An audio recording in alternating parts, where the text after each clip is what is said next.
Programme ਮੁੱਦਾ US ਵਿੱਚ ਤੁਹਾਡਾ ਹਾਰਦਿਕ ਸਵਾਗਤ ਹੈ। ਅੱਜ ਅਸੀਂ ਗੱਲਬਾਤ ਕਰਨ ਜਾ ਰਹੇ ਹਾਂ ਅਮਰੀਕਾ ਵਿੱਚ ਵਸਦੇ ਸਿੱਖਾਂ ਦੇ ਕੀ ਮਸਲੇ ਨੇ, ਕੀ ਸਰੋਕਾਰ ਨੇ ਅਤੇ ਹੁਣ ਤੱਕ ਸਿੱਖ ਕਿਸ ਤਰ੍ਹਾਂ ਦੇ ਦੌਰਾਂ ਦੇ ਵਿੱਚੋਂ ਗੁਜ਼ਰੇ ਨੇ ਔਰ ਕਿਹੜੇ ਰਸਤੇ ਅਖਤਿਆਰ ਕੀਤੇ ਉਹਨਾਂ ਨੇ ਆਪਣੇ ਇਹਨਾਂ ਮਸਲਿਆਂ ਨੂੰ ਹੱਲ ਕਰਨ ਲਈ। ਕੀ ਉਹ ਇਹਨਾਂ ਦੇ ਵਿੱਚ ਸਫਲਤਾ ਹਾਸਲ ਕਰ ਸਕੇ ਜਾਂ ਉਹਨਾਂ ਨੂੰ ਆਪਣੀਆਂ ਇਹਨਾਂ ਸਾਰੀਆਂ ਯੋਜਨਾਵਾਂ ਦੇ ਵਿੱਚ ਕੋਈ ਤਬਦੀਲੀ ਕਰਨੀ ਪਈ। ਇਹਦੇ ਬਾਰੇ ਗੱਲਬਾਤ ਕਰਨ ਲਈ ਸਾਡੇ ਨਾਲ ਨੇ ਕਵਨੀਤ ਸਿੰਘ, ਜਿਹੜੇ ਸੇਵਾ ਨਿਭਾ ਰਹੇ ਨੇ ਅਮਰੀਕਨ ਸਿੱਖ ਕੌਂਸਲ ਦੇ ਨਾਲ। ਕਵਨੀਤ ਜੀ, ਤੁਹਾਡਾ ਬਹੁਤ ਬਹੁਤ ਸਵਾਗਤ ਹੈ। ਧੰਨਵਾਦ ਜੀ। ਤੁਸੀਂ ਬੜੇ ਲੰਮੇ ਸਮੇਂ ਤੋਂ ਅਮਰੀਕਨ ਸਿੱਖ ਕੌਂਸਲ ਸਿੱਖ ਇਸ਼ੂਜ਼ ਦੇ ਉੱਤੇ ਗੱਲ ਕਰ ਰਹੇ ਹੋ ਜੀ। ਮੈਂ ਦੇਖਿਆ ਕਿ ਤੁਸੀਂ ਬੜਾ ਚਿਰ ਪ੍ਰੋਟੈਸਟ ਵੀ ਕੀਤੇ, ਬੜਾ ਚਿਰ ਤੁਸੀਂ ਸਿਸਟਮ ਦੇ ਖਿਲਾਫ ਵੀ ਜਦੋਜਹਿਦ ਕੀਤੀ, ਪਰ ਹੁਣ ਮੈਂ ਲਗਾਤਾਰ ਦੇਖ ਰਿਹਾ ਹਾਂ ਕਿ ਤੁਸੀਂ ਇੱਕ ਡਿਫਰੈਂਟ ਰਸਤਾ ਅਡੋਪਟ ਕੀਤਾ ਹੈ, ਜਿਹਦੇ ਵਿੱਚ ਤੁਸੀਂ ਜਿਹੜੇ ਸਿੱਖ ਜਾਂ ਸਿੱਖ ਯੂਥ ਦੇ ਇਸ਼ੂ ਨੇ ਉਹਨਾਂ ਨੂੰ ਲਿਆ ਹੈ, ਚਾਹੇ ਉਹ ਬੁਲਿੰਗ ਦਾ ਹੋਵੇ, ਚਾਹੇ ਉਹ ਸਾਡੀ ਪਹਿਚਾਣ ਦਾ ਹੋਵੇ, ਔਰ ਉਹਨੂੰ ਜਿਸ ਤਰੀਕੇ ਨਾਲ ਤੁਸੀਂ ਲੈ ਕੇ ਚੱਲੇ ਹੋ ਉਹ ਕਾਫੀ ਲੋਕਾਂ ਨੂੰ ਚੰਗਾ ਲੱਗਦਾ ਹੈ ਕਿ ਐਜੂਕੇਟਰ ਨੂੰ ਐਜੂਕੇਟ ਕਰਨਾ, ਸਕੂਲ ਟੀਚਰਸ ਨੂੰ, ਪ੍ਰੋਫੈਸਰਾਂ ਨੂੰ ਜੀ, ਔਰ ਜਿਹੜੇ ਖਾਸ ਕਰਕੇ ਯੂਥ ਆ ਉਹਨਾਂ ਨੂੰ ਨਾਲ ਲੈਣਾ। ਕਿਉਂ ਚੇਂਜ ਇਹ ਆਈ ਤੁਹਾਨੂੰ ਔਰ ਇਹਨਾਂ ਸਿੱਖ ਮਸਲਿਆਂ ਨੂੰ ਤੁਸੀਂ ਕਿਸ ਤਰ੍ਹਾਂ ਦੇ ਦੇਖਦੇ ਹੋ? ਤੁਹਾਡਾ ਜੀ ਸਵਾਲ ਬੜਾ ਡੂੰਘਾ ਅਤੇ ਅਹਿਮ ਹੈ। ਇਹ ਕਈ ਚੀਜ਼ਾਂ ਸਾਨੂੰ ਜਿਉਂ-ਜਿਉਂ ਇੱਕ ਸੱਜਣ ਇਸ ਕੰਮ 'ਚ ਲੱਗਦਾ ਹੈ, ਇਹ ਮਹਿਸੂਸ ਹੁੰਦਾ ਜਦੋਂ ਤੁਸੀਂ ਕੰਮ ਕਰਦੇ ਹੋ। ਤੁਹਾਡੀ ਕਈ ਲਾਈਫ 'ਚ ਤੁਹਾਡੇ ਐਕਸਪੈਰੀਮੈਂਟਸ ਹੁੰਦੀਆਂ ਨੇ, ਤੁਸੀਂ ਟਰਾਈ ਕਰਦੇ ਹੋ ਕਿ ਵੀ ਆਪਣੇ ਦਿਮਾਗੀ ਤੌਰ ਦੇ ਉੱਤੇ ਕਿ ਆਹ ਕੰਮ ਜੋ ਮੈਂ ਕਰ ਰਿਹਾ ਮੇਰੇ ਹਿਸਾਬ ਨਾਲ ਚੰਗਾ ਅਤੇ ਇਹਦੇ ਨਾਲ ਮੈਂ ਨਾਲ ਦੇ ਸਾਥੀਆਂ ਨੂੰ, ਆਪਣੇ ਪੰਥ ਨੂੰ ਸਵਾਰ ਸਕਦਾ। ਕਈ ਵਾਰੀ ਤੁਹਾਡਾ ਦਿਮਾਗ ਜਿੰਨਾ ਕੁ ਹੈਗਾ ਉਹਦੇ ਹਿਸਾਬ ਨਾਲ ਤੁਸੀਂ ਕਰ ਰਹੇ ਹੋ ਅਤੇ ਉਹ ਕਈ ਵਾਰੀ ਤੁਹਾਡਾ ਕੰਮ ਬਹੁਤਾ ਸਫਲ ਨਹੀਂ ਹੁੰਦਾ। ਫਿਰ ਤੁਹਾਨੂੰ ਟਾਈਮ ਦੇ ਨਾਲ ਤੁਸੀਂ ਬਾਕੀਆਂ ਨੂੰ ਵੇਖਦੇ ਹੋ, ਬਾਕੀ ਮਜ਼ਹਬਾਂ ਵਾਲਿਆਂ ਨੂੰ, ਉਹ ਕੀ ਤਰੀਕੇ ਵਰਤ ਰਹੇ ਨੇ, ਕਿਹੜੇ ਤੌਰ ਤਰੀਕੇ ਉਹਨਾਂ ਦੇ ਸਫਲ ਹੋਏ ਨੇ, ਕਿਹੜੇ ਉਹਨਾਂ ਦੇ ਅਨਸਫਲ ਹੋਏ ਨੇ, ਅਤੇ ਉਹਨਾਂ ਵੇਖਣ ਤੋਂ ਬਾਅਦ ਫਿਰ ਤੁਹਾਨੂੰ ਜਾਂ ਤਾਂ ਤੁਸੀਂ ਕਿਸੇ ਨੂੰ ਕਾਪੀ ਕਰ ਲਓ ਜਾਂ ਕਿਸੇ ਤੋਂ ਆਈਡੀਆ ਅਡੋਪਟ ਕਰ ਲਓ, ਜਾਂ ਤੁਸੀਂ you create your own idea, ਜਿਹਦੇ ਨਾਲ ਤੁਸੀਂ ਯੂ ਟਰਾਈ ਟੂ ਮੇਕ, ਜਿੱਦਾਂ ਕਹਿੰਦੇ ਨਾ ਜੀ, the best bang for the ਬਕ, ਕਿ ਘੱਟ ਤੋਂ ਘੱਟ ਤੁਹਾਡੀ ਐਫਰਟ 'ਤੇ ਪੈਸੇ ਲੱਗਣ ਅਤੇ ਵੱਧ ਤੋਂ ਵੱਧ ਤੁਹਾਡਾ ਲਾਭ ਹੋਵੇ। ਅਤੇ ਉਹ ਕਰਨ ਵਾਸਤੇ ਕਈ ਮਸਾਇਲ ਜਿਹੜੇ ਸਾਡੇ ਹੈਗੇ ਨੇ ਉਹ ਉਸ ਢੰਗ ਦੇ ਸੋਚ ਦੇ ਵਿੱਚ ਰੱਖਦੇ ਹੋਏ ਅਤੇ ਅਮਰੀਕਨ ਸਿੱਖ ਕੌਂਸਲ ਵੱਲੋਂ ਸਾਡੇ ਕਈ ਨੇਕ ਸੱਜਣ ਹੈਗੇ ਨੇ, ਅਸੀਂ ਸਾਰਿਆਂ ਨੇ ਰਲ ਕੇ ਇਹਦੇ ਉੱਤੇ ਗੱਲ ਕਰਨ ਦੀ ਅਤੇ ਅਡੋਪਟ ਕਰਨ ਦੀ ਅਤੇ ਇਸ ਉਪਰਾਲੇ 'ਤੇ ਚੱਲੇ ਅਸੀਂ। ਅਤੇ ਉਹ ਜਦੋਂ ਸ਼ੁਰੂ ਕੀਤਾ ਸੋ ਵੀ ਹੈਡ ਟੂ ਦੈਨ ਡਿਫਰੈਂਸ਼ੀਏਟ ਕਿ ਵੀ ਕਿੰਨੇ ਸਾਡੇ ਮੋਟੇ ਸਾਡੇ ਮਸਾਇਲ ਹੈਗੇ ਨੇ ਜਿਹਦੇ ਉੱਤੇ ਸਾਨੂੰ ਜ਼ਰੂਰ ਕੰਮ ਕਰਨਾ ਪੈਣਾ ਇਮੀਡੀਏਟਲੀ, ਜਿਹੜੇ ਕ੍ਰਿਟੀਕਲ ਨੇ। ਅਤੇ ਹੁਣ ਅਸੀਂ ਇੱਥੇ ਅਮਰੀਕਾ 'ਚ ਵਸਦੇ ਹਾਂ, ਅਸੀਂ ਇੱਥੋਂ ਦੇ ਵਾਸੀ ਹਾਂ, ਸਾਡੇ ਇੱਥੋਂ ਦੇ ਮਸਾਇਲ are most critical to us. ਕਿਸੇ ਹੋਰ ਦੇਸ਼ ਦੇ ਮਸਲੇ ਜਿਹੜੇ ਨੇ ਉਹ ਵੀ ਇੰਪੋਰਟੈਂਟ ਹੋ ਸਕਦੇ ਨੇ, but not to us in the immediate time, ਕਿਉਂਕਿ ਸਾਡੇ ਇੱਥੇ ਪਰਿਵਾਰ ਨੇ, ਸਾਡੇ ਬੱਚੇ ਨੇ, ਉਹਨਾਂ 'ਤੇ ਕੀ ਇੰਪੈਕਟ ਕਰਦਾ। We to focus on that. So we focus on bullying, educator ਦੱਸਿਆ ਤੁਸੀਂ, ਅਤੇ ਹੋਰ ਅਸੀਂ ਸਕਾਊਟਿੰਗ ਦਾ ਵੀ ਕੰਮ ਸ਼ੁਰੂ ਕੀਤਾ ਤਾਂ ਕਿ ਆਈਡੈਂਟਿਟੀ, ਐਜੂਕੇਸ਼ਨ, ਔਰ ਹਿਸਟਰੀ, ਔਰ ਹੈਰੀਟੇਜ, ਇਹ ਸਾਰੀਆਂ ਜਿਹੜੀਆਂ ਇਸ਼ੂਜ਼ ਨੇ, ਅਨਲੈਸ ਦ ਲਾਰਜਰ ਪਾਪੂਲੇਸ਼ਨ ਮੈਜੋਰਿਟੀ ਨੂੰ ਚੰਗੀ ਤਰ੍ਹਾਂ ਸਮਝ ਆਊ, ਬਿਕੋਜ਼ ਮਿਨੋਰਿਟੀ ਅਸੀਂ ਹੈਗੇ ਅਤੇ ਛੋਟੀ ਮਿਨੋਰਿਟੀ ਜਿੰਨੀ ਛੋਟੀ ਹੋਊਗੀ ਉਨੀ ਤੁਹਾਡੀ ਆਵਾਜ਼ ਛੋਟੀ ਹੈ।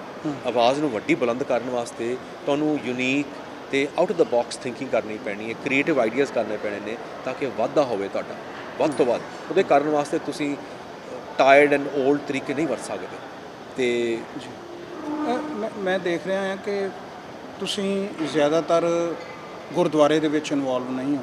ਤੁਸੀਂ ਕੋਸ਼ਿਸ਼ ਕਰਦੇ ਪਏ ਹੋ ਕਿ ਜਿੱਥੇ ਕਿਤੇ ਕੋਈ ਕਾਨਫਰੰਸਿਸ ਹੁੰਦੀਆਂ ਨੇ, ਮੈਂ ਥੋੜ੍ਹਾ ਜਿਹਾ ਪਿਛਲੇ ਸਾਲ 2 ਸਾਲ ਪਹਿਲੋਂ ਤੁਹਾਡੇ ਨਾਲ ਇੱਥੇ ਹੀ ਵਾਸ਼ਿੰਗਟਨ DC ਦੇ ਵਿੱਚ ਸੋਸ਼ਲ ਸਾਇੰਸਿਸ ਦੇ ਉੱਪਰ ਸ਼ਾਇਦ ਸੀਗੀ ਕੋਈ ਬਿਲਕੁਲ ਠੀਕ ਹੈ, ਸੋਸ਼ਲ ਸਟੱਡੀਜ਼ ਦਾ ਮੇਜਰ ਬਹੁਤ ਵੱਡਾ ਕਾਨਫਰੰਸ ਸੀ, ਨੈਸ਼ਨਲ, ਤੁਸੀਂ ਉੱਥੇ ਆਏ ਸੀ। ਹਾਂ, ਔਰ ਮੈਂ ਇਹ ਦੇਖਿਆ ਥੋੜ੍ਹੀ ਜਿਹੀ ਜਦੋਂ ਤੁਹਾਡੇ ਨਾਲ ਗੱਲਬਾਤ ਹੋਈ ਸੀ, ਉਹ ਮੇਰੇ ਦਿਮਾਗ 'ਚ ਸੀਗੀ ਕਿ ਇਹਨੂੰ ਗੱਲ ਨੂੰ ਅੱਗੇ ਤੋਰਿਆ ਜਾਵੇ, ਕਿਉਂਕਿ ਜਦੋਂ ਵੀ ਅਸੀਂ ਕਿਤੇ ਦੂਜੀਆਂ ਸਟੇਟਾਂ ਦੇ ਵਿੱਚ ਜਾਂਦੇ ਹਾਂ, ਬਹੁਤ ਸਾਰੀਆਂ ਸਾਡੀਆਂ ਜਿਹੜੀਆਂ ਜਥੇਬੰਦੀਆਂ ਅਤੇ ਸੰਸਥਾਵਾਂ ਨੇ ਉਹ ਕੋਸ਼ਿਸ਼ ਕਰ ਰਹੀਆਂ ਨੇ ਕਿ ਸਕੂਲਾਂ ਦੇ ਵਿੱਚ ਸਿੱਖ ਇਤਿਹਾਸ ਨੂੰ ਪੜ੍ਹਾਇਆ ਜਾਵੇ, ਸਿੱਖ ਧਰਮ ਪੜ੍ਹਾਇਆ ਜਾਵੇ, ਉਹਨਾਂ ਨੂੰ ਪਤਾ ਲੱਗੇ ਕਿ ਸਿੱਖ ਕੌਣ ਨੇ, ਸਾਡੇ ਬੱਚਿਆਂ ਦੀ ਬੁਲਿੰਗ ਜਿਹੜੀ ਹੋ ਰਹੀ ਉਹਨੂੰ ਰੋਕਿਆ ਜਾਵੇ। ਸੋ ਇਹ ਜਿਹੜਾ ਕੰਮ ਹੈ ਤੁਸੀਂ ਇਹ ਕਦੋਂ ਤੋਂ ਸ਼ੁਰੂ ਕੀਤਾ ਅਤੇ ਕੀ ਰਿਜ਼ਲਟ ਤੁਹਾਨੂੰ ਮਿਲੇ ਨੇ ਹੁਣ ਤੱਕ? ਸਾਡੀ ਜੀ ਜਿਹੜੇ ਤੁਸੀਂ ਟੌਪਿਕ 'ਤੇ ਗੱਲ ਕਰ ਰਹੇ ਹੋ, ਇਹਦੇ 'ਤੇ ਪਹਿਲੀ ਗੱਲ ਤਾਂ ਜਿਹੜੇ ਬਾਕੀ ਸੰਸਥਾਵਾਂ ਕੰਮ ਕਰ ਰਹੀਆਂ ਬਹੁਤ ਨੇਕ ਕੰਮ ਕਰ ਰਹੇ ਨੇ ਸਾਰੇ, ਉਹਨਾਂ ਨੂੰ ਸ਼ਲਾਘਾਯੋਗ ਜਿੰਨਾ ਵੀ ਉਹ ਹਿੰਮਤ ਕਰਨ ਰਹੇ ਨੇ, ਬਿਕੋਜ਼ ਇਹ ਕੋਈ ਸੌਖਾ ਕੰਮ ਨਹੀਂ ਹੈਗਾ। ਖਾਸ ਕਰ ਸਾਡੇ ਕੌਮ ਦੇ ਵਿੱਚ ਅਸੀਂ ਸਾਰੇ ਜਾਣੂ ਹੈਗੇ ਹਾਂ ਕਿ ਸਾਡੀ ਕੌਮ ਦੇ ਐਟੀਟਿਊਡ ਕਿੱਦਾਂ ਨੇ, ਕਿੰਨੇ ਸਾਡੀ ਡਿਫਿਕਲਟੀਜ਼ ਆ, ਅੰਦਰ ਵੀ ਡਿਫਿਕਲਟੀਜ਼ ਹੈਗੀਆਂ ਨੇ, ਕੰਮ ਕਰਦੇ ਨੇ ਵਗੈਰਾ ਵਗੈਰਾ। ਸੋ ਉਹਦੇ ਕਰਕੇ ਜੋ ਵੀ ਕੰਮ ਕਰ ਰਹੇ ਨੇ ਬਹੁਤ ਸੋਹਣਾ ਕਰ ਰਹੇ ਨੇ, ਪਰ ਉਹਨਾਂ ਦੇ ਵਿੱਚ ਇੰਨਾ ਜ਼ਿਆਦਾ ਸਾਡੇ ਮਸਾਇਲ ਹੈਗੇ ਨੇ ਵੀ ਉਹ ਕੰਮ ਨੂੰ ਐਕਸਪੈਂਡ ਕੀਤਾ ਜਾ ਸਕਦਾ, ਐਂਡ ਬੜੇ ਗੈਪ ਨੇ ਜੋ ਵੀ ਸੰਸਥਾ ਕੰਮ ਕਰ ਰਹੀਆਂ ਵੀ ਉਹਦੇ ਵਿੱਚ ਹੋਰ ਵੀ ਐਡ ਕੀਤਾ ਜਾ ਸਕਦਾ। ਇਨਫੈਕਟ ਜਿਹੜਾ ਕੰਮ ਅਸੀਂ ਕਰਦੇ ਇਹਦੇ ਵਿੱਚ ਵੀ ਹੋਰ ਬੜੇ ਕੁਝ ਸੱਜਣ ਐਡ ਕਰ ਸਕਦੇ ਜੇ ਕਰਨਾ ਹੋਏ, ਕਿਉਂਕਿ ਕੰਮ ਇੰਨਾ ਵਾਸਟ ਹੈ। ਸੋ ਜਿਹੜਾ ਕੰਮ ਅਸੀਂ ਕੀਤਾ ਸ਼ੁਰੂ ਔਨ ਥੀਸ ਪਾਰਟਿਕੂਲਰ ਟੌਪਿਕਸ ਆ ਜਿਹੜੇ ਸਾਡੇ ਨੈਸ਼ਨਲ ਇਨੀਸ਼ੀਏਟਿਵ ਨੇ, ਇਹ ਅਸੀਂ 2016 ਸ਼ੁਰੂ ਕੀਤੇ, ਖਾਸ ਕਰਕੇ ਬੁਲਿੰਗ ਪ੍ਰੀਵੈਂਸ਼ਨ ਦੇ ਉੱਤੇ ਨੇਸ਼ਨ ਵਾਈਡ, ਤੇ ਫਿਰ ਉਸ ਤੋਂ ਬਾਅਦ educators nationwide and Sikh scouting in particular. ਤਿੰਨ ਚੀਜ਼ਾਂ ਜਿਹੜੀਆਂ ਮੇਨ। ਸੋ ਜਿਹੜੀ ਐਜੂਕੇਟਰ ਜਿਹਦੇ ਤੁਸੀਂ ਵੀ ਸ਼ਾਮਲ ਹੋਏ ਐਂਡ ਇਨ 2017 ਦੇ ਵਿੱਚ ਤੇ ਜੋ ਵਾਸ਼ਿੰਗਟਨ ਦੇ ਵਿੱਚ, ਇਹ ਜਿਹੜੇ ਐਜੂਕੇਟਰਸ ਕਾਨਫਰੰਸ ਕੱਲੀਆਂ ਜਿਹੜੀਆਂ ਨੈਸ਼ਨਲ ਕਾਨਫਰੰਸਿਸ ਹਾਲੀ ਅਸੀਂ ਟੈਕਲ ਕਰ ਰਹੇ ਹਾਂ, ਬਿਕੋਜ਼ ਸਾਡੇ ਕੋਲ ਬਜਟ ਬੜਾ ਲਿਮਿਟਡ ਹੈਗਾ। ਸਪੋਰਟ ਗੁਰਦੁਆਰੇ ਆਪਣੇ ਗੁਰਦੁਆਰੇ ਬੜੇ ਗੁਰਦੁਆਰੇ ਨੇਕ ਹੈਗੇ ਨੇ, ਗੁਰਦੁਆਰੇ 'ਚ ਆਪਣੀਆਂ ਇਸ਼ੂਜ਼ ਵੀ ਜ਼ਰੂਰ ਹੈਗੀਆਂ ਨੇ, ਬਟ ਉਹਨਾਂ ਦੇ ਕਈ ਨੇਕ ਸੱਜਣ ਇਹੋ ਜਿਹੇ ਹੈਗੇ ਜਿਹਨੂੰ ਸਾਨੂੰ ਵਾਕਈ ਭਾਵੇਂ ਮਿਨੋਰਟੀ 'ਚ ਨੇ ਹਾਲੀ, ਬਟ ਉਹ ਸਾਨੂੰ ਸਪੋਰਟ ਦੇ ਰਹੇ ਨੇ। ਅਤੇ ਜਿਉਂ ਹੌਲੀ ਹੌਲੀ ਇਲਮ ਲੱਗ ਰਹੀ ਉਹਨਾਂ ਨੂੰ ਕਿ ਕੰਮ ਹੈ, ਬਿਕੋਜ਼ ਸਾਡੀ ਕੌਮ ਦੇ ਵਿੱਚ ਇੰਨਾ ਇਸ਼ੂਜ਼ ਰਹੀਆਂ ਨੇ, ਇੰਨੀਆਂ ਪ੍ਰੋਬਲਮਸ ਰਹੀਆਂ ਨੇ ਕਿ ਦੇਅਰਸ ਅ ਲੋਟ ਆਫ ਸਸਪੀਸ਼ਨ, ਕਿ ਹਰ ਬੰਦਾ ਸ਼ੱਕ ਕਰਦਾ ਕਿ ਪਤਾ ਨਹੀਂ ਇਹ ਵਾਕਈ ਇਹਨਾਂ ਦਾ ਕੋਈ ਹੋਰ ਕੋਈ ਏਜੰਡਾ ਤਾਂ ਨਹੀਂ ਹੈਗਾ, ਇਹਨਾਂ 'ਚ ਕੋਈ ਲਾਭ ਤਾਂ ਨਹੀਂ ਲੱਭ ਰਹੇ ਕੋਈ। ਕਈ ਵਾਰੀ ਇਹਦਾ ਲੋਕੀ ਸ਼ੱਕ ਦੀ ਨਜ਼ਰ ਵੀ ਦੇਖ ਸਕਦੇ ਨੇ, ਐਂਡ ਉਹ ਨਾਰਮਲ ਹੈ।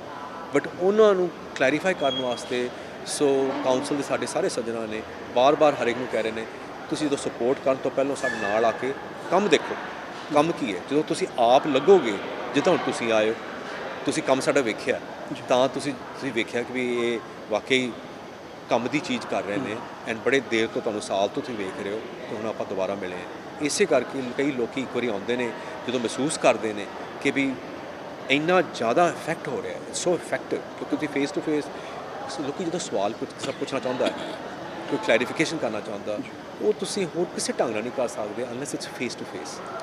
ਜਿਹੜੀ ਤੁਸੀਂ ਇਹ ਗੱਲ ਕਰ ਰਹੇ ਹੋ, ਚਲੋ ਤੁਹਾਡੀ ਆਪਣੀ ਸੰਸਥਾ ਕੰਮ ਕਰ ਰਹੀ, ਬਹੁਤ ਸਾਰੀਆਂ ਸੰਸਥਾ ਜਿਵੇਂ ਤੁਸੀਂ ਵੀ ਦੱਸਿਆ ਕਰ ਰਹੇ, ਗੁਰਦੁਆਰੇ ਵੀ ਬਹੁਤ ਸੋਹਣਾ, ਜਿੰਨੇ ਕੁ ਜੋਗੇ ਹਰ ਇੱਕ ਦੀ ਸਮਝ ਹੈ, ਜਿਹੜੀਆਂ ਮੈਨੇਜਮੈਂਟਾਂ ਨੇ ਉਹਨਾਂ ਦਾ ਆਪਣਾ ਪੁਆਇੰਟ ਆਫ ਵਿਊ ਆ। ਹੁਣ ਸਰੀ ਦੇ ਵਿੱਚ ਗੁਰਦੁਆਰਾ ਆ, ਜਿਨ੍ਹਾਂ ਨੇ ਕੰਮ ਕੀਤਾ ਉਹਨਾਂ ਨੇ 7 ਫੈਮਲੀਜ਼ ਜਿਹੜੀਆਂ ਨੇ ਉਹ ਸਪੋਂਸਰ ਕੀਤੀਆਂ ਸੀ ਅਫਗਾਨਿਸਤਾਨ ਤੋਂ। ਸਿੱਖ ਹਿੰਦੂ ਜਾਂ ਜਿਹੜੇ ਲੋਕ ਸੀ ਉੱਥੇ ਜਿਹੜੇ ਫਸੇ ਬੈਠੇ ਸੀਗੇ, ਉਹਨਾਂ ਨੂੰ ਸਪੋਂਸਰ ਕਰਕੇ ਉਹਨਾਂ ਨੇ ਰਿਫਿਊਜੀ ਦੇ ਤੌਰ 'ਤੇ ਬੜਾ ਨੇਕ ਕੰਮ ਕੀਤਾ ਜੀ ਉਹਨਾਂ ਨੇ, ਬਹੁਤ ਨੇਕ। ਹੁਣ ਇਹ ਤਾਂ ਤੁਹਾਡਾ ਵਿਜ਼ਨ ਆ ਕਿ ਤੁਸੀਂ ਕਿਸ ਤਰ੍ਹਾਂ ਨਾਲ ਸਾਰੇ ਮਸਲੇ ਨੂੰ ਦੇਖਦੇ ਹੋ। ਬਿਲਕੁਲ। ਮੈਂ ਤੁਹਾਨੂੰ ਇੱਕ ਗੱਲ ਪੁੱਛਣੀ ਚਾਹੁੰਦਾ ਹੈ ਕਿ ਤੁਸੀਂ ਗੁਰਦੁਆਰਿਆਂ ਦੀ ਸਾਰੀ ਪੋਲੀਟਿਕਸ ਨੂੰ ਜਾਂ ਗੁਰਦੁਆਰਿਆਂ ਦੀਆਂ ਮੈਨੇਜਮੈਂਟਾਂ ਜਿਹੜੀਆਂ ਇਸ ਵੇਲੇ ਹੈਗੀਆਂ ਨੇ ਪ੍ਰੈਜ਼ੈਂਟ, ਬਹੁਤ ਸਾਰਾ ਪੈਸਾ ਮੁਕੱਦਮਿਆਂ 'ਤੇ ਲੱਗਦਾ ਹੈ, ਬਹੁਤ ਸਾਰਾ ਜਿਹੜੀ ਐਨਰਜੀ ਇਹਨਾਂ ਚੀਜ਼ਾਂ 'ਚ ਲੱਗਦੀ ਹੈ ਜੀ, ਲੱਗਦੀ। ਤੁਸੀਂ ਕਿਵੇਂ ਸੋਚਦੇ ਹੋ ਇਹਨਾਂ ਨੂੰ? ਦੇਖੋ ਜੀ, ਇਹਦੇ ਜਿਹੜੇ ਮੁਕੱਦਮੇ ਨੇ, ਜਿਹੜੇ ਗੁਰਦੁਆਰਿਆਂ ਦੇ ਮਸਾਇਲ ਨੇ, ਇਹ ਮੇਰੇ ਹਿਸਾਬ ਨਾਲ ਜੋ ਅਸੀਂ ਪਿਛਲੇ 29 ਸਾਲਾਂ ਤੋਂ ਉੱਤੇ ਵੇਖ ਰਹੇ ਹਾਂ ਅਮਰੀਕਾ ਦੇ ਵਿੱਚ, ਛੇਤੀ ਕਿਤੇ ਹੱਲ ਨਹੀਂ ਹੋ ਰਿਹਾ। ਅਤੇ ਹੱਲ ਕਰਨ ਦੇ ਪ੍ਰੋਬਲਮਸ ਕੀ ਨੇ ਆਪਾਂ ਸਾਰੇ ਜਾਣਦੇ ਹਾਂ, ਉਹਨੂੰ ਦ ਫੋਕਸ ਸ਼ੁੱਡ ਬੀ ਉਹਨੂੰ ਹੱਲ ਕਿੱਦਾਂ ਕਰੀਏ। ਸੋ ਹੱਲ ਕਰਨ ਦੇ ਇੱਕ ਹੱਲ 'ਤੇ ਅਸੀਂ ਅਮਰੀਕਨ ਸਿੱਖ ਕਾਉਂਸਲ ਉਪਰਾਲਾ, ਬੜੇ ਪੁਰਾਣੇ ਸਾਡੇ ਸੀਨੀਅਰ ਜਿਹੜੇ ਮੈਂਬਰ ਰਹੇ ਨੇ, ਉਹਨਾਂ 'ਚੋਂ ਕੁਛ ਹਾਲੀ ਵੀ ਹੈਗੇ ਨੇ, ਉਹਨਾਂ ਬਹੁਤ ਸੋਹਣਾ ਸ਼ਲਾਘਾਯੋਗ ਉਹਨਾਂ ਨੂੰ ਦੇਣਾ ਚਾਹੀਦਾ ਕਿ ਜਿਹੜਾ ਉਹਨਾਂ ਦੀ ਸੋਚ ਸੀ, ਅਤੇ ਉਹਨਾਂ ਨੇ ਇਹ ਕੀਤਾ ਕਿ they came up with a very formal conflict resolution service, ਜਿਹੜੀ ਮਤਲਬ ਕੌਨਫਲਿਕਟ ਰੈਜ਼ੋਲੂਸ਼ਨ ਸਰਵਿਸ, ਮਤਲਬ ਕਿਸੇ ਵੀ ਕੌਨਫਲਿਕਟ ਜਿਹੜੀ ਹੈਗੀ ਹੈ ਲੀਗਲ ਤੌਰ ਤਰੀਕੇ ਦੇ ਨਾਲ। ਉਹਦੇ ਵਿੱਚ 2 ਕੰਮ ਬੜੇ ਸੋਹਣੇ ਹੋਏ ਕਿ ਸਿੱਖ ਰਹਿਤ ਮਰਾਦਾ ਦੇ ਮੁਤਾਬਕ, ਸਿੱਖੀ ਦੇ ਮੁਤਾਬਕ, ਅਤੇ ਅਮਰੀਕਨ ਲਾਅ ਦੇ ਮੁਤਾਬਕ ਜਿਹੜੀ ਮੀਡੀਏਸ਼ਨ ਜਿਹਨੂੰ ਕਹਿੰਦੇ ਨੇ, ਵੀ ਜੇ ਤੁਹਾਡੀ ਮੇਰੀ ਕੋਈ ਕਿਟਬਿਟ ਹੋ ਗਈ ਅਤੇ ਉਹਨੂੰ ਅਸੀਂ ਕੋਰਟ ਕਚਹਿਰੀ ਧੱਕੇ ਖਾਣ ਦੀ ਬਜਾਏ, ਲੱਖਾਂ ਡਾਲਰ ਇੱਕ ਦੂਜੇ 'ਤੇ ਖਰਚਣ ਦੀ ਬਜਾਏ, ਜੇ ਅਸੀਂ ਬਹਿ ਕੇ ਅਤੇ ਇੱਕ ਕੋਰਟ ਅਪੁਆਇੰਟਡ ਬੰਦਾ ਕਹਿੰਦਾ ਵੀ ਤੁਸੀਂ ਆਪਣੇ ਮਸਾਇਲ ਹੱਲ ਕਰੋ ਬਹੁਤ ਘੱਟ ਪੈਸੇ ਨਾਲ, ਅਤੇ ਆਊਟ ਆਫ ਕੋਰਟ ਸੈਟਲਮੈਂਟ ਤੁਹਾਡੀ ਹੋ ਗਈ। ਉਹ ਜਿਹੜੀ ਸੈਟਲਮੈਂਟ ਟਾਈਪ ਦਾ ਜਿਹਨੂੰ ਮੀਡੀਏਸ਼ਨ ਕਹਿੰਦੇ ਨੇ, ਰੈਜ਼ੋਲੂਸ਼ਨ ਕਹਿੰਦੇ ਨੇ, ਉਹ ਸਿੱਖੀ ਦੇ ਨਾਲ ਸੰਬੰਧ ਵਿੱਚ ਪਾ ਕੇ ਅਸੀਂ ਬੁਕਲੈਟ ਕੱਢੀ ਹੈ, ਅਤੇ ਉਹਨੂੰ, ਉਸ ਕਿਤਾਬ ਨੂੰ ਅਸੀਂ ਹਰ ਕੋਰਟ ਹਾਊਸ, ਹਰ ਅਟਾਰਨੀ ਜਨਰਲ ਦੇ ਦਫ਼ਤਰ ਭੇਜ ਚੁੱਕੇ ਹਾਂ ਪੂਰੇ ਅਮਰੀਕਾ ਦੇ ਵਿੱਚ, ਤਾਂ ਕਿ ਉਹਨੂੰ ਪਤਾ ਲੱਗੇ ਕਿ ਵੀ ਜੇ ਕਿਤੇ ਪ੍ਰੋਬਲਮ ਕਿਤੇ ਗੁਰਦੁਆਰਿਆਂ 'ਚ ਆਉਂਦੀ ਹੈ, they should approach the American Sikh council, because we are a national association of 74 gurdwaras and institution in the US। ਅਤੇ ਉਹ ਜੇ ਐਂਡ ਇੱਕ ਅੱਲਾ ਇਸ ਕਰਕੇ ਨਹੀਂ ਕਿਉਂਕਿ ਅਮਰੀਕਨ ਸਾਊਥ ਕਹਿ ਰਹੀ ਹੈ ਅਤੇ ਅਸੀਂ ਹੋਣਾ ਚਾਹੀਦਾ, ਇਹ ਇਸ ਕਰਕੇ ਹੈ ਕਿ the law in America states ਕਿ state and religion are two separate. ਦੂਜੀ ਗੱਲ, ਦ ਲਾਅ ਆਲਸੋ ਸਟੇਟਸ ਕਿ ਜਿਹੜੀ ਵੀ ਰਿਲੀਜੀਅਸ ਸੰਸਥਾ ਦੇ ਕਨੈਕਸ਼ਨਲ ਚਰਚਸ, ਇਹ ਅਲਫਾਜ਼ ਬੜਾ ਅਹਿਮ ਹੈ, ਕਨੈਕਸ਼ਨਲ ਚਰਚਸ, ਕੈਥਲਿਕ ਚਰਚਸ ਕਨੈਕਸ਼ਨਲ ਨੇ, ਜੁੜੇ ਹੋਏ ਨੇ ਇੱਕ ਦੂਜੇ ਨਾਲ, ਇੱਕੋ ਮਜ਼ਹਬ ਹੈ, ਜੁੜੇ ਹੋਏ ਨੇ, ਉੱਥੇ ਉਹਨਾਂ ਨੂੰ ਲਾਅ ਕਹਿੰਦਾ ਵੀ ਤੁਸੀਂ ਸਿਰਫ ਉਸ ਮਜ਼ਹਬੀ ਬੰਦਿਆਂ ਦੇ, ਉਸ ਮਜ਼ਹਬ ਦੇ ਜਿਹੜੇ ਹਾਈਐਸਟ ਅਥਾਰਟੀ, ਉਹਦੇ ਕੋਈ ਜਾ ਕੇ ਹੱਲ ਕੱਢੋਗੇ, ਕੋਰਟ 'ਚ ਨਹੀਂ ਜਾ ਸਕਦੇ। ਪਰ ਇੱਕ ਚੀਜ਼ ਤੇ ਸਾਡੀ ਸਿੱਖਾਂ ਦੀ ਇਹ ਵੀ ਪ੍ਰੋਬਲਮ ਹੈ ਨਾ ਜੀ, ਅਮਰੀਕਨ ਸਿੱਖ ਕੌਂਸਲ ਹੀ ਕਿਉਂ, ਮੇਰੀ ਕੋਈ ਸੰਸਥਾ ਹੈਗੀ ਆ, ਮੈਂ ਸੋਚਦਾ ਮੇਰੀ ਕਿਉਂ ਨਹੀਂ ਗੱਲ ਮੰਨੀ ਜਾਂਦੀ।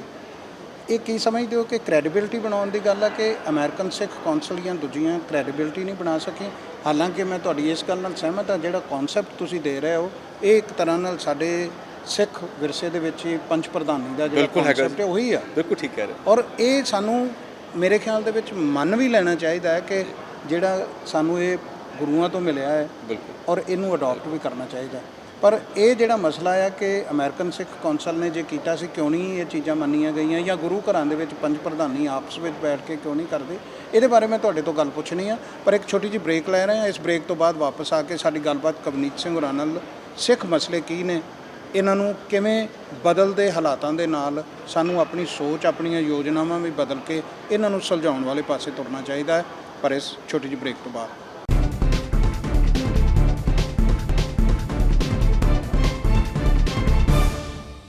ਬ੍ਰੇਕ ਤੋਂ ਬਾਅਦ ਤੁਹਾਡਾ ਸਵਾਗਤ ਹੈ। ਸਾਡੀ ਗੱਲਬਾਤ ਚੱਲ ਰਹੀ ਹੈ ਸਿੱਖ ਮਸਲਿਆਂ ਦੇ ਬਾਰੇ ਕਵਨੀਤ ਸਿੰਘ ਹੋਰਾਂ ਨਾਲ।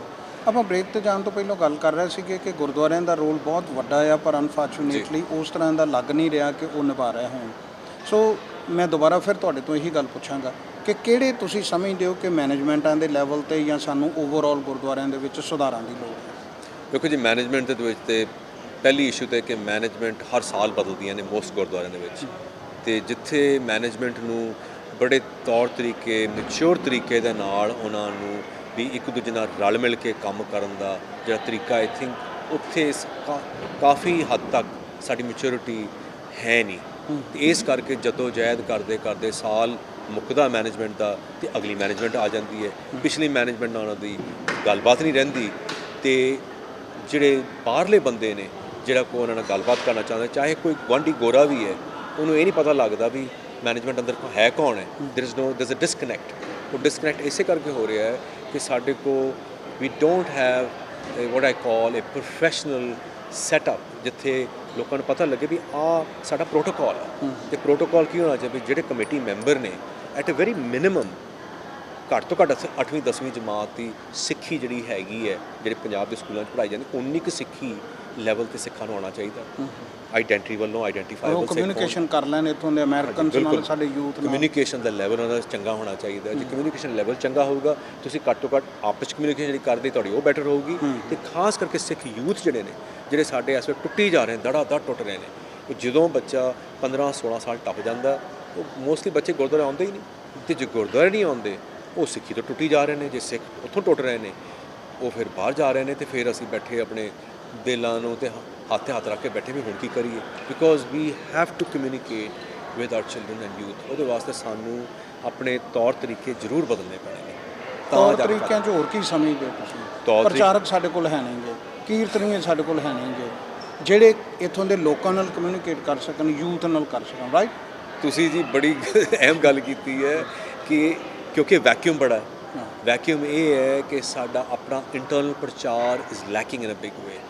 ਮਤਲਬ ਕਰ ਰਹੇ ਨੇ ਪ੍ਰਚਾਰ, ਜਿਹੜੇ ਪੇਰੈਂਟਸ ਨੇ, ਜਿਹੜੇ ਪੈਸ਼ਨਟ ਬੰਦੇ ਨੇ, ਕਰ ਰਹੇ ਨੇ, ਬਟ ਹੋਰ ਬਹੁਤ ਹੋ ਸਕਦਾ। ਪਰ ਜਿਹੜੇ ਪ੍ਰੋਫੈਸ਼ਨਲ ਬੰਦੇ ਨੇ, ਪ੍ਰਚਾਰਕ ਹੋ ਗਏ, ਗ੍ਰੰਥੀ ਹੋ ਗਏ, ਕੀਰਤਨੀ ਹੋ ਗਏ, ਜਿਨ੍ਹਾਂ ਦਾ ਕੰਮ ਹੀ ਇਹ ਹੈ, ਜਿਹੜੇ ਤੋਂ ਪੈਸੇ ਵੀ ਕਮਾਉਂਦੇ ਨੇ, ਅਕਸਰ ਆਉਂਦੇ ਨੇ, ਦੈਟਸ ਵਾਟ ਦੇ ਡੂ, ਇਹਨਾਂ ਨੂੰ they has to be a standard set by the SGPC। ਜੇ ਪੰਜਾਬ ਤੋਂ ਆਉਂਦੇ ਨੇ ਉੱਥੇ ਸਟੈਂਡਰਡ ਹੋਣਾ, ਜੇ ਇੱਥੋਂ ਨੇ ਤੇ standard we should set the standard here collectively. ਉਹ ਸਟੈਂਡਰਡ ਹੋਏ ਵੀ ਮਿਨੀਮਮ ਆ ਬਾਰ ਹੈ, ਇਸ ਤੋਂ ਘੱਟ ਜੇ ਪੜ੍ਹਿਆ ਬੰਦਾ ਅਸੀਂ ਅਡੋਪਟ ਨਹੀਂ ਕਰ ਸਕਦੇ। ਨੰਬਰ 2, ਡਾਇਸਪੋਰਾ ਸਾਰੀ ਵਾਰ ਬਾਹਰ ਹੈ। ਜਿੰਨੀ ਡਾਇਸਪੋਰਾ ਅੱਜ ਕੱਲ੍ਹ ਪੰਜਾਬ ਦੇ ਵਿੱਚ ਵੀ ਬੱਚਾ ਜਿਹੜਾ ਹੈ ਉਹ ਪੰਜਾਬੀ ਸਕੂਲ ਦੀ ਬਜਾਏ ਸਿੱਖ ਅੰਗਰੇਜ਼ੀ ਸਕੂਲ ਪੜ੍ਹਨ ਜਾਂਦਾ ਹੈ। ਇਹਦਾ ਮਤਲਬ ਹੈ ਕਿ ਪ੍ਰਚਾਰਕ ਨੂੰ, ਗ੍ਰੰਥੀ, ਕੀਰਤਨ ਨੂੰ, ਸਾਰਿਆਂ ਨੂੰ ਅੰਗਰੇਜ਼ੀ ਆਉਣੀ ਬਹੁਤ ਜ਼ਰੂਰੀ ਹੈ। ਤੇ ਉਹ it has to be at a standard level ਕਿ ਜਿੱਥੇ ਕਾਲਜ ਲੈਵਲ ਦੀ ਘੱਟ ਤੋਂ ਘੱਟ BA ਜਿਹਨੇ ਕੀਤੀ ਉੱਥੇ ਪੰਜਾਬ 'ਚ ਉਨੀ ਕੁ ਅੰਗਰੇਜ਼ੀ ਨੂੰ ਆਉਣੀ ਚਾਹੀਦੀ ਪੱਕਾ। ਕਿਉਂਕਿ ਜੇ ਉਹ ਬਾਹਰ ਆਉਂਦਾ ਹੈ, ਉਹ ਬੱਚੇ ਨਾਲ ਕਮਿਊਨੀਕੇਟ ਹੀ ਨਹੀਂ ਕਰ ਸਕਦਾ। ਜੀ, ਮੈਂ ਇਹਨੂੰ ਇੱਥੋਂ ਤੁਹਾਨੂੰ ਥੋੜ੍ਹਾ ਜਿਹਾ ਅੱਗੇ ਲੈ ਕੇ ਜਾਣਾ ਚਾਹੁੰਦਾ। ਪੋਲੀਟੀਕਲੀ ਜੇ ਦੇਖੀਏ ਤੇ ਪੋਲੀਟੀਕਲੀ ਵੀ ਸਾਡਾ ਜਿਹੜਾ ਆ ਉਹ ਅਸੀਂ ਪਿੱਛੇ ਨੂੰ ਗਏ ਆ ਕਿ ਕਿੱਥੇ ਦਲੀਪ ਸਿੰਘ ਸੋਂਦ 56 57 ਦੇ ਵਿੱਚ ਕਾਂਗਰਸਮੈਨ ਬਣੇ ਜੀ ਬਣੇ। ਅੱਜ ਅਸੀਂ ਸਕ੍ਰੈਚ ਤੋਂ ਸ਼ੁਰੂ ਕਰ ਰਹੇ ਆ ਕਿ ਮੇਅਰ ਕੌਂਸਲ ਭਾਵੇਂ ਐਕਟਿਵ ਹੋ ਗਏ ਆ। ਸੋ ਤੁਸੀਂ ਇਹਨੂੰ ਕਿਵੇਂ ਸੋਚਦੇ? ਦੇਖੋ ਜੀ, ਤੁਹਾਡੀ ਗੱਲ ਮੈਂ ਹੱਸ ਰਿਹਾ ਇਸ ਕਰਕੇ ਵੀ ਦਲੀਪ ਸਿੰਘ ਸੋਨ ਨੂੰ ਅਸੀਂ ਅੱਜ ਵੀ ਉਹਨਾਂ ਨੂੰ ਬੜਾ ਪ੍ਰਮੋਟ ਕਰ ਰਹੇ ਹਾਂ ਕਿ ਵੀ ਸਾਡੇ ਉਹ ਕਾਂਗਰਸਮੈਨ ਵੈਸੇ ਸਾਡੇ ਕਿ ਸਿੱਖ ਅਮਰੀਕਨ ਹਾਲੀ ਕਿ ਪਹਿਲੇ ਏਸ਼ੀਅਨ ਸੀ, ਉਹ ਸਿੱਖ ਸੀ, ਠੀਕ ਹੈ, ਉਹਨਾਂ ਨੇ ਦਸਤਾਰ ਨਹੀਂ ਸੀ ਉਹਨਾਂ ਦੇ ਸਿਰ ਦੇ ਉੱਤੇ, ਬਟ ਉਹਨਾਂ ਨੇ ਬੜੀ ਮਿਹਨਤ ਨਾਲ, ਉਸ ਵੇਲੇ ਸਿੱਖ ਬਹੁਤ ਘੱਟ ਸੀ, ਉਹ ਹਜ਼ਾਰਾਂ ਦੀ ਗਿਣਤੀ ਸੀ, ਜੇ 5 ਤੋਂ 10,000 ਹੋਏ ਤੇ ਉਹ ਜ਼ਿਆਦਾ ਸੀ ਉਸ ਵੇਲੇ। ਉਹਨਾਂ ਵਿੱਚੋਂ ਉਸ ਵੇਲੇ ਜਦੋਂ ਕਾਂਗਰਸਮੈਨ ਬਣੇ ਹੋ 1956 ਦੇ ਵਿੱਚ, ਅੱਜ ਸਾਡੇ ਹੁਣ ਅਸੀਂ ਕਹਿੰਦੇ ਵੀ 7 ਲੱਖ ਕਰੀਬ ਸਿੱਖ ਹੈਗੇ ਨੇ ਅਮਰੀਕਾ ਦੇ ਵਿੱਚ, ਸਾਰੀ ਟੋਟਲ ਪਾਪੂਲੇਸ਼ਨ। ਤੇ ਇਹਦੇ ਵਿੱਚ ਕਾਫੀ ਕੰਮ ਉਭਰਿਆ ਹੋਇਆ ਹੈ ਪਿਛਲੇ 3 ਤੋਂ 5 ਸਾਲਾਂ ਦੇ ਵਿੱਚ, ਮੇਅਰ ਦੇ ਲੈਵਲ ਤੱਕ, ਅਟਾਰਨੀ ਜਨਰਲ ਨਿਊ ਜਰਸੀ ਦੇ ਵਿੱਚ, ਹੋਰ ਥਾਵਾਂ ਦੇ ਉੱਤੇ ਕੰਮ ਹੋ ਰਿਹਾ ਹੈ। ਪਰ ਜਿਸ ਤਰ੍ਹਾਂ ਤੁਸੀਂ ਕਹਿ ਰਹੇ ਹੋ ਵੀ 60-65 ਸਾਲਾਂ ਦੇ ਵਿੱਚ ਉਸ ਗੈਪ ਦੇ ਵਿੱਚ ਕੰਮ ਬਹੁਤ ਹੋਰ ਵਾਧਾ ਹੋ ਸਕਦਾ ਸੀ। ਪਰ ਸਾਡਾ ਫੋਕਸ ਜਿਹੜਾ ਹੈ ਪ੍ਰਾਇਮਰੀਲੀ, ਕਿਉਂਕਿ first second third fourth generation ਵੀ ਹੈਗੇ ਨੇ, ਬਹੁਤ ਘੱਟ ਨੇ। ਫਸਟ ਸੈਕਿੰਡ ਜਨਰੇਸ਼ਨ ਦੇ ਕੰਮਾਂ ਕੁੰਮਾਂ 'ਚ ਲੱਗੇ ਦੇ ਚੱਕਰਾਂ ਦੇ ਵਿੱਚ ਤੇ ਬੱਚਿਆਂ ਨੂੰ ਪੜ੍ਹਾਉਣ ਦੇ ਚੱਕਰਾਂ 'ਚ ਜਿੱਥੇ ਫਾਈਨੈਂਸ਼ੀਅਲ ਨੀਡ ਹੈ ਉਹਦਾ ਫੋਕਸ ਹੋਣ ਦੇ ਕਰਕੇ ਬਾਕੀ ਕੰਮ ਪਾਸੇ ਰਹਿ ਗਏ। ਪਰ ਉਹ 'ਤੇ ਸਾਡਾ ਜਿਹੜਾ ਕੰਮ ਮਿਸਿੰਗ ਹੈ, this is one of the reasons ਕਿ ਅਸੀਂ ਪੋਲੀਟੀਕਲ ਮੈਚੁਰਿਟੀ ਸਾਡੀ ਹੋਈ ਨਹੀਂ, ਅਤੇ ਪੋਲੀਟੀਕਲ ਜਿਹੜਾ ਹੈਗਾ ਜਿਹੜਾ এনवायरमेंट ਉਹਦੇ ਵਿੱਚ ਅਸੀਂ ਜ਼ਿਆਦਾ ਆਪਣਾ ਤਵੱਜੋ ਨਹੀਂ ਦਿੱਤੀ। ਜੇ ਉੱਥੇ ਨਹੀਂ ਦਿੱਤੀ then you miss out and then you are not part of the mainstream. Politically ਜਿਹੜਾ ਇੰਗੇਜਮੈਂਟ ਇਜ਼ ਐਕਸਟ੍ਰੀਮਲੀ ਇੰਪੋਰਟੈਂਟ, ਅਤੇ ਵੀ ਮਿਸਡ ਆਊਟ। ਹੁਣ ਇੰਗੇਜ ਹੋ ਰਹੇ। ਤੁਸੀਂ ਇੱਕ ਬੜੀ ਵਧੀਆ ਗੱਲ ਕੀਤੀ ਸੀ ਐਜੂਕੇਸ਼ਨ ਦੇ ਫੀਲਡ ਨਾਲ। ਤੁਸੀਂ ਖੁਦ ਜਦੋਂ ਐਜੂਕੇਸ਼ਨ ਦੀ ਗੱਲ ਕਰਦੇ ਹੋ ਤੇ ਤੁਸੀਂ ਜਿਹੜਾ ਅਮਰੀਕਨ ਸਿੱਖ ਕੌਂਸਲ ਜਿਹੜਾ ਕੰਮ ਕਰ ਰਹੀ ਆ, ਉਹ ਟੀਚਰਾਂ ਨੂੰ ਮਿਲਣਾ, ਕਾਨਫਰੰਸਿਸ ਦੇ ਵਿੱਚ ਜਾਣਾ, ਜਿਵੇਂ ਆਪਣਾ ਪਹਿਲਾਂ ਵੀ ਗੱਲ ਕੀਤੀ ਸੀ ਜੀ। ਸੋ ਤੁਹਾਨੂੰ ਕੀ ਲੱਗਦਾ ਕਿ ਐਜੂਕੇਸ਼ਨ ਦੇ ਲੈਵਲ 'ਤੇ ਸਾਡਾ ਭਾਈਚਾਰਾ ਕਿੱਥੇ ਖਲੋਤਾ ਹੈ ਅਤੇ ਉਹਦੇ ਵਿੱਚ ਕੀ ਹੋਰ ਸੁਧਾਰ ਹੋਣੇ ਚਾਹੀਦੇ ਨੇ? ਐਜੂਕੇਸ਼ਨ ਲੈਵਲ ਦੇ ਵੱਲੋਂ ਜੀ ਜਿਹੜਾ ਸਿੱਖਾਂ ਦੀ ਸਿੱਖ ਅਮਰੀਕਨ ਕਮਿਊਨਿਟੀ ਹੈ, ਉਹਦੇ ਵਿੱਚ ਬਹੁਤ ਵੱਡਾ ਗੈਪ ਹੈ ਹਾਲੀ ਵੀ। ਤਾਂ ਉਸ ਗੈਪ ਵਾਸਤੇ ਜਿੱਦਾਂ ਮੈਂ ਅੱਗੇ ਵੀ ਗੱਲ ਕਰ ਰਿਹਾ ਸੀ ਕਿ ਕੁਝ NGO ਜਿਹੜੇ ਹੈਗੇ ਨੇ ਸਿੱਖ NGO ਅਮਰੀਕਾ 'ਚ, ਉਹ 'ਤੇ ਕੰਮ ਬਹੁਤ ਸੋਹਣਾ ਕਰ ਰਹੇ ਨੇ। ਬਟ ਇੰਨਾ ਜ਼ਿਆਦਾ ਕੰਮ ਪਿਆ ਹੋਇਆ ਹੈ ਕਿ ਅਮਰੀਕਨ ਸਿੱਖ ਕਾਉਂਸਲ ਬਣਵਾ ਹੋਰ ਭਾਵੇਂ 50 ਕਾਉਂਸਲਾਂ ਬਣ ਜਾਣ ਅਤੇ there is enough work to be done. ਅਤੇ ਉਹ ਕੰਮ ਇਹ ਹੈ ਕਿ ਜਿਹੜੇ ਗੈਪਸ ਨੇ, ਪ੍ਰਾਇਮਰਲੀ ਐਜੂਕੇਸ਼ਨ ਇੰਨੀ ਅਹਿਮ ਚੀਜ਼ ਹੈ ਕਿ ਵਿਦਆਊਟ ਐਜੂਕੇਸ਼ਨ, ਤੁਸੀਂ ਜੂਸ ਦੀ ਐਗਜ਼ਾਮਪਲ ਲੈ ਲਓ, 4 ਮਿਲੀਅਨ ਜੂਸ ਨੇ ਅਮਰੀਕਾ ਦੇ ਵਿੱਚ, ਉਹਨਾਂ ਨੇ ਉਹ ਕਮਾਲ ਦਾ ਕੰਮ ਕੀਤਾ ਹੋਇਆ ਕਿਉਂਕਿ ਉਹ ਠੇਡੇ ਇੰਨੇ ਖਾ ਚੁੱਕੇ ਨੇ ਯੂਰਪ ਤੋਂ ਲੈ ਕੇ ਇੱਥੋਂ ਤੱਕ, ਹੋਲੋਕਾਸਟ ਤੋਂ ਲੈ ਕੇ other, they realize the only ways to politically engaged and maximum education. ਅਤੇ ਅਸੀਂ ਉਹ ਕੁਛ ਸਿੱਖ ਰਹੇ ਹਾਂ, ਬਟ ਕਾਫੀ ਕੰਮ ਜਿਹੜਾ ਸਾਡਾ ਹਾਲੀ ਰਹਿੰਦਾ ਹੈ, ਜਿਹੜਾ ਅਸੀਂ ਇਹਨਾਂ ਵਰਗੂ ਸੱਜਣਾ ਜੇ ਸਿੱਖ ਲਈਏ, ਕੁਛ ਆਈਡੀਆਜ਼ ਅਡੋਪਟ ਕਰ ਲਈਏ, ਅਤੇ ਆਈ ਥਿੰਕ ਸਾਡਾ ਬਹੁਤ ਵਾਧਾ ਹੋਊਗਾ। ਬਿਕੋਜ਼ ਟੀਚਰਾਂ ਨੂੰ ਹੁਣ ਪਿਛਲੇ ਅਸੀਂ 36 ਮਹੀਨਿਆਂ 'ਚ ਓਵਰ 90,000 ਟੀਚਰਾਂ ਨੂੰ ਫੇਸ ਟੂ ਫੇਸ ਅੱਖ 'ਚ ਅੱਖ ਪਾ ਕੇ ਉਹਨਾਂ ਦੇ ਕੁਐਸਚਨਸ ਆਨਸਰ ਕਰ ਰਹੇ ਹਾਂ, ਉਹਨਾਂ ਨੂੰ ਇਨਫੋਰਮੇਸ਼ਨ ਦੇ ਰਹੇ ਹਾਂ। ਇਹ ਅਸੀਂ ਕਰ ਚੁੱਕੇ ਹਾਂ and it's been so effective ਕਿ ਸਾਨੂੰ ਮੈਂ ਅੱਗੇ ਸ਼ਾਇਦ ਮੈਂਸ਼ਨ ਕਰ ਚੁੱਕਿਆ 3000 ਤੋਂ ਉੱਤੇ ਈਮੇਲਾਂ ਸਾਡੇ ਕੋਲ ਪਈਆਂ ਨੇ ਅੱਜ ਵੀ। ਪਿਛਲੇ ਕੁਝ ਦਿਨਾਂ ਤੋਂ ਜਿਹੜੀਆਂ ਕਾਨਫਰੰਸਿਸ ਇੱਥੇ ਚੱਲੀਆਂ ਨੇ, ਉਹਦੇ ਵਿੱਚ ਵੀ ਬੜੇ ਜਣੇ ਨੇ ਸਾਨੂੰ ਕਹਿੰਦੇ ਵੀ ਸਾਨੂੰ ਇੱਕ ਪ੍ਰੈਜੈਂਟੇਸ਼ਨ ਦਿਓ, ਤੁਸੀਂ ਸਾਨੂੰ ਕੋਈ ਡਾਕੂਮੈਂਟਰੀ ਬਣਾ ਕੇ ਦਿਓ, ਸਾਨੂੰ ਆਹ ਚਾਹੀਦਾ। ਸਾਡੇ ਕੋਲ ਇੰਨੇ ਸਾਧਨ ਹੀ ਹੈ ਨਹੀਂ ਕਿ ਸਾਰਾ ਕੁਝ ਅਸੀਂ ਕਰਕੇ ਦੇ ਦਈਏ। ਦੈਟ ਟੈਲਸ ਯੂ ਕਿ we need so much more support to engage and create content. ਤੁਸੀਂ ਕੀ ਸੋਚਦੇ ਹੋ, ਕੀ ਹੱਲ ਹੈ? ਥੋੜ੍ਹੇ ਜਿਹੇ ਕੋਈ 1-2 ਨੁਕਤੇ ਦੱਸੋ। ਸਾਨੂੰ ਜੀ ਗੁਰਦੁਆਰਿਆਂ ਦੀ ਸਖਤ ਸਪੋਰਟ ਚਾਹੀਦੀ ਹੈ, ਕਿਉਂਕਿ ਜੇ ਗੁਰਦੁਆਰਿਆਂ ਦੇ ਵਿੱਚ ਮਾਪੇ ਨੇ ਸਾਰੇ ਜਿਨ੍ਹਾਂ ਦੇ ਬੱਚੇ ਨੇ, ਹਰ ਮਾਂ ਪਿਓ ਚਾਹੁੰਦਾ ਵੀ ਮੇਰਾ ਬੱਚਾ ਡਾਕਟਰ ਇੰਜੀਨੀਅਰ ਬਣੇ, ਪਰ ਉਹ ਨਾਲ ਹੀ ਇਹ ਵੀ ਚਾਹੁੰਦੇ ਨੇ ਵੀ ਚੰਗੇ ਸਿੱਖ ਬਣ। ਇਹ ਜਿਹੜੀ ਸਿੱਖੀ ਦਾ ਪੱਖ ਹੈਗਾ, ਡਾਕਟਰ ਇੰਜੀਨੀਅਰ ਬਣ ਜਾਣਗੇ ਕਿਉਂਕਿ ਇਹ ਜਿਹੜਾ country will make anybody anything provided you are ambitious. ਜਿਹੜਾ ਹੈਗਾ ਸਿੱਖੀ ਦਾ ਪੱਖ, ਉਹ ਮਾਪਿਆਂ ਨੂੰ ਸੋਚਣਾ ਪੈਣਾ ਵੀ ਚੰਗੇ ਸਿੱਖ ਬਣਾਉਣਾ, ਤੁਸੀਂ ਇੰਗੇਜਡ ਇਨ ਦਿਸ এনवायरमेंट। ਤੁਹਾਨੂੰ ਹਿੰਮਤ ਕਰਨੀ ਪੈਣੀ, ਆਪ ਕਰੋ, ਨਹੀਂ ਤਾਂ ਕੋਈ ਸੰਸਥਾ ਨਾਲ ਜੁੜ ਜਾਓ ਜਿਹੜਾ ਤੁਹਾਨੂੰ ਲੱਗਦਾ ਵੀ ਇਹ ਐਜੂਕੇਟ ਕਰਕੇ ਤੁਹਾਡੇ ਬੱਚੇ ਨੂੰ ਇਹ ਡਬਲ ਪ੍ਰੋਂਗਡ ਅਪਰੋਚ ਹੈ ਵੀ ਚੰਗਾ ਉਹ ਆਪਣੇ ਕੰਮ ਦੇ ਵਿੱਚ ਵੀ ਹੁਨਰ ਪਾਵੇ ਅਤੇ ਚੰਗਾ ਤਕੜਾ ਸਿੱਖ ਵੀ ਬਣੇ। Because you have to empower your child. ਉਹ ਤਾਂ ਹੋਊਗਾ ਜੇ ਅਸੀਂ ਐਜੂਕੇਟਰਸ ਨੂੰ ਇੰਪਾਵਰ ਕਰਾਂਗੇ ਤਾਂ ਕਿ ਉਹਨੂੰ ਸਮਝ ਆ ਜਾਏ ਕਿ ਵੀ ਅਸੀਂ ਬਿਲਕੁਲ ਉਹਨਾਂ ਵਰਗੂ ਹਾਂ, ਅਤੇ ਉਹਨਾਂ ਨੂੰ ਇਹ ਪਤਾ ਲੱਗੇ ਵੀ we are as hard working, as honest and ethical with the same values ਜਿਹੜੀਆਂ ਸਾਰੇ ਮਜ਼ਹਬੀ ਇੱਥੇ ਲੈ ਕੇ ਆਉਂਦੇ ਨੇ, because they are wholesome people by and large America ਵਿੱਚ। ਅਤੇ ਇੱਕ ਮੈਨੂੰ ਬੜੀ ਚੀਜ਼ ਟੁੰਬਦੀ ਆ, ਸ਼ਾਇਦ ਤੁਸੀਂ ਉਹਦਾ ਮੈਨੂੰ ਕੋਈ ਹੱਲ ਦੱਸ ਸਕੋ ਜੀ। ਅਸੀਂ ਹਮੇਸ਼ਾ ਦੂਜੇ ਧਰਮਾਂ ਨੂੰ, ਦੂਜੀਆਂ ਕੌਮਾਂ ਨੂੰ ਇਹ ਬਲੇਮ ਕਰਦੇ ਹਾਂ। RSS ਸਿੱਖਾਂ ਨੂੰ ਖਤਮ ਕਰ ਦੇਣ ਲੱਗੀ ਆ, BJP ਖਤਮ ਕਰ ਦੇਣ ਲੱਗੀ ਆ, ਮੁਸਲਿਮ ਧਰਮ ਇੰਜ ਕਰ ਰਿਹਾ।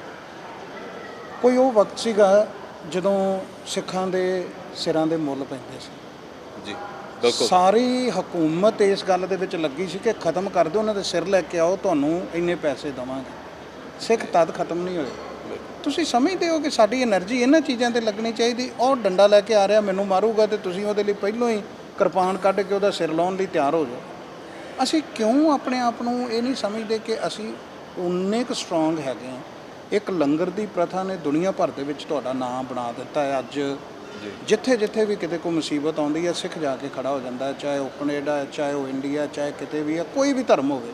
ਜੀ, ਤੁਸੀਂ ਕੀ ਸਮਝਦੇ ਹੋ? ਵਾਕਈ ਸਾਨੂੰ ਡਰਨਾ ਚਾਹੀਦਾ ਹੈ? ਥੋੜ੍ਹੇ ਜਿਹੇ ਸ਼ਬਦਾਂ ਦੇ ਵਿੱਚ ਦੇਖੋ ਜਿਹੜੀ ਤੁਸੀਂ ਕਾਫੀ ਗੱਲਾਂ 'ਤੇ ਟੱਚ ਕੀਤਾ। ਸੋ ਕੁਛ ਗੱਲਾਂ ਜਿਹੜੀਆਂ ਹੈਗੀਆਂ ਨੇ ਉਹ ਮੈਂ ਬਹੁਤੇ ਡਿਟੇਲਸ ਨਹੀਂ ਜਾਣਾ ਚਾਹੁੰਦਾ ਇੱਥੇ, ਬਟ ਕੁਛ ਤੇ ਹਮੇਸ਼ਾ ਅਸੀਂ ਇਨਸਾਨ ਹੈ, ਸੋ ਕੁਛ ਡਰ ਤੇ ਹਮੇਸ਼ਾ ਰਹਿਣਗੇ, ਬਿਕੋਜ਼ ਉਹ ਕੁਛ ਇਹੋ ਜਿਹੀਆਂ ਫੋਰਸਿਸ ਜ਼ਰੂਰ ਹੈਗੀਆਂ ਨੇ ਜਿਹੜਾ ਕੁਛ ਕਰਨਾ ਚਾਹੁੰਦੇ ਨੇ। But at the same token ਅਸੀਂ ਇਨਸਾਨ ਇੰਨੇ ਵੀ ਨਾਜ਼ੁਕ ਨਹੀਂ ਹੈਗੇ ਕਿ ਆਪਣਾ ਦਿਮਾਗ ਵਰਤ ਕੇ ਤੇ ਅਸੀਂ ਆਪਣੀ ਵਿੱਦਿਆ ਦੇ ਨਾਲ ਅਸੀਂ ਕਈ ਚੈਲੰਜਸ ਜਿਹੜੀਆਂ ਨੇ, ਲੋਟਸ ਆਫ ਚੈਲੰਜਸ, ਤੇ ਉਹ ਚੈਲੰਜਸ ਨੂੰ ਅਸੀਂ ਕਨਫਰੰਟ ਕਰਕੇ ਸੋਲਵ ਨਹੀਂ ਕਰ ਸਕਦੇ।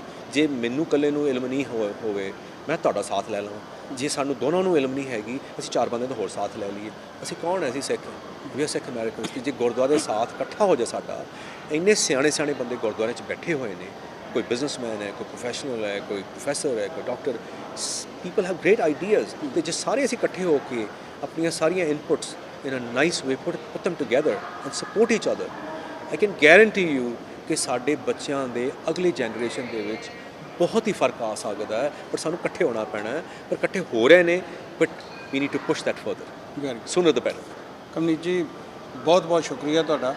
ਬੜੇ ਮਸਲਿਆਂ ਨੂੰ ਤੁਸੀਂ ਛੋਇਆ, ਬੜੇ ਚੰਗਾ ਕੰਮ ਵੀ ਕਰਦੇ ਪਏ ਹੋ। ਸਕਾਊਟਸ ਦੇ ਫੀਲਡ ਦੇ ਵਿੱਚ, ਐਜੂਕੇਸ਼ਨ ਦੇ ਵਿੱਚ ਟੀਚਰਾਂ ਦੇ ਨਾਲ ਸਿਲੇਬਸ ਬਣਾ ਰਹੇ ਹੋ, ਬਰੋਸ਼ਰ ਬਣਾ ਰਹੇ ਹੋ।